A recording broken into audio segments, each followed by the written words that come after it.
Hello friends, कैसे हैं आप लोग। उम्मीद करते हैं आप सभी मस्त होंगे।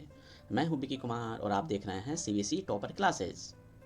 आज मैं लेकर आया हूं मॉडर्न हिस्ट्री से बहुत ही इम्पोर्टेंट टॉपिक जो होने वाला है बंगाल, भारत की गवर्नर जनरल, जो बहुत से एग्जाम में यहाँ से क्वेश्चन पूछे जाते हैं।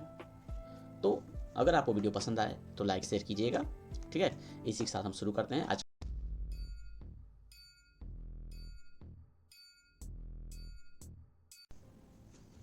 चलिए शुरू करते हैं। आज का हमारा पहला प्रश्न जो कि है, भारत का पहला गवर्नर कौन था। तो भारत का जो पहला गवर्नर था वह था लॉर्ड क्लाइव, जिसका कार्यकाल था 1757 टू 1760। ठीक है, इसके बाद ही चला गया था। चलिए क्वेश्चन नंबर 2 जो है वह है, भारत में गवर्नर जनरल की पदवी किस अधिनियम के तहत दी गई थी। तो यह जो था वह था charter act 1833। Option C is the right answer. ठीक है, आइए क्वेश्चन नंबर 3 की तरफ बढ़ते हैं। क्वेश्चन नंबर 3 है, भारत के पहले गवर्नर जनरल कौन थे। तो भारत के जो पहले गवर्नर जनरल थे वह थे विलियम बेंटिक, जिसका कार्यकाल की बात करेंगे तो इनका जो कार्यकाल था वो था 1828 से लेकर 1835 के बीच में। ठीक है, साथ में यहाँ पर 1833 चार्टर एक्ट था, उसके तहत बंगाल के गवर्नर को भारत का गवर्नर जनरल बना दिया गया था। तो ये भी बात को याद रखना है। आइए क्वेश्चन नंबर 4 की तरफ बढ़ते हैं। क्वेश्चन नंबर 4 है, वारेन हेस्टिंग को कौन से वर्ष में बंगाल का गवर्नर जनरल बनाया गया था। तो यह था 1774। 1774 is the right answer. Question number 5 की तरफ बढ़ते हैं। क्वेश्चन नंबर 5 है, लॉर्ड डलहौजी को किस नीति के लिए जाना जाता है। तो लॉर्ड डलहौजी को हड़प नीति के लिए जाना जाता है। हड़प नीति, option B is the right answer. Lord Dalhousie से और भी कुछ बातों को ध्यान रखना है। सबसे पहले तो ये याद रखना है कि हड़प नीति था क्या। तो हड़प नीति डलहौजी द्वारा लाई गई एक ऐसी नीति थी जिसके तहत यदि किसी रियासत के राजा के पास कोई उत्तराधिकारी नहीं होता था तो उस रियासत को ब्रिटिश साम्राज्य में मिला लिया जाता था। इसमें मिलने वाला सबसे पहले जो राज था वह था सतारा। और इसमें डलहौजी से याद रखना है कि रेलवे का जनक भी कहा जाता है। रेलवे का जनक, जिसने सबसे पहली बार इसी के समय में मुंबई से थाने के बीच, जो उस समय बम्बई बोलते हैं, तो मुंबई से थाने के बीच रेलवे को चलाया गया था। ठीक है, चलिए क्वेश्चन नंबर 6 की तरफ बढ़ते हैं। क्वेश्चन नंबर 6 है, बंगाल विभाजन किसके शासनकाल में हुआ था। तो जो बंगाल विभाजन था वह लॉर्ड कर्जन के शासनकाल में हुआ था। Lord Curzon, option A is the right answer. साथ में एक चीज़ और याद रखना है, जो बंगाल विभाजन हुआ कब था, तो 1905 में हुआ था। साथ में इसी के विरोध में भारतीयों ने एक आंदोलन चलाया था जिसका नाम था स्वदेशी आंदोलन। स्वदेशी आंदोलन। आइए क्वेश्चन नंबर 7 की तरफ बढ़ते हैं। क्वेश्चन नंबर 7 है, भारत के पहले गवर्नर जनरल और वायसराय कौन थे।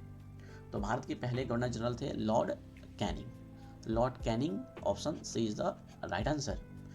चलिए क्वेश्चन नंबर 8 की तरफ बढ़ते हैं।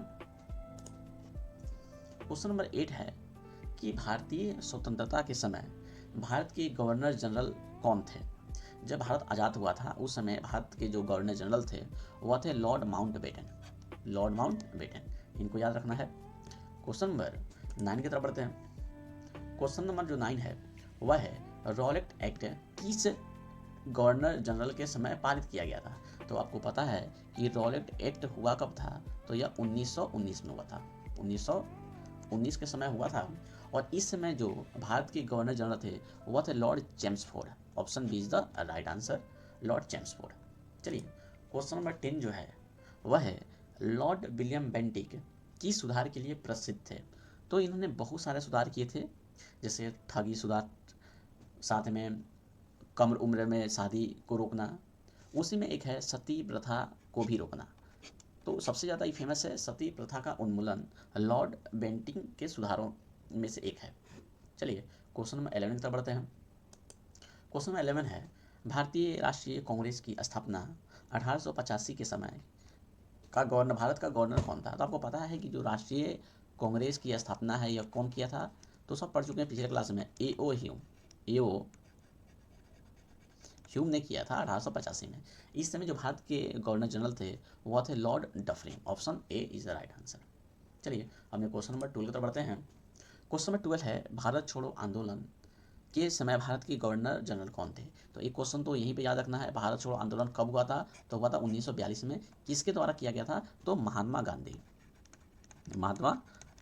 गांधी द्वारा शुरू किया गया था, इसको याद रखना है। इस समय भारत के जो गवर्नर जनरल थे यह थे lord Linlithgow. Option B is the right answer. आइए क्वेश्चन नंबर 13 की तरफ बढ़ते हैं। क्वेश्चन नंबर 13 है कि भारत के संविधान लागू होने के समय भारत के गवर्नर जनरल कौन थे? तो उस समय थे लॉर्ड ने यहाँ पर भारतीय थे राजगोपालाचारी। बहुत इंपॉर्टेंट क्वेश्चन है, इसको ध्यान से देखना है। आइए क्वेश्चन नंबर 14 की तरफ बढ़ते हैं। क्वेश्चन नंबर 14 जो सबसे ज़्यादा इंपॉर्टेंट क्वेश्चन है, बहुत इंपॉर्टेंट क्वेश्चन है, कई सारे एग्जाम में पूछ चुका है कि सहायक संधि जिसे सब्सिडरी अलायंस के नाम से जाना जाता है, किस गवर्नर जनरल द्वारा शुरू की गई थी? तो यह शुरू किया गया था लॉर्ड ब्लेचली के समय। लॉर्ड ब्लेचली के समय सहायक संधि शुरू किया गया था। ठीक है, चलिए क्वेश्चन नंबर, आज का हमारा यहीं पर सेशन खत्म होता है। धन्यवाद। वीडियो पसंद आई होगी तो आप लाइक शेयर सब्सक्राइब जरूर कीजिएगा। धन्यवाद। जय हिंद।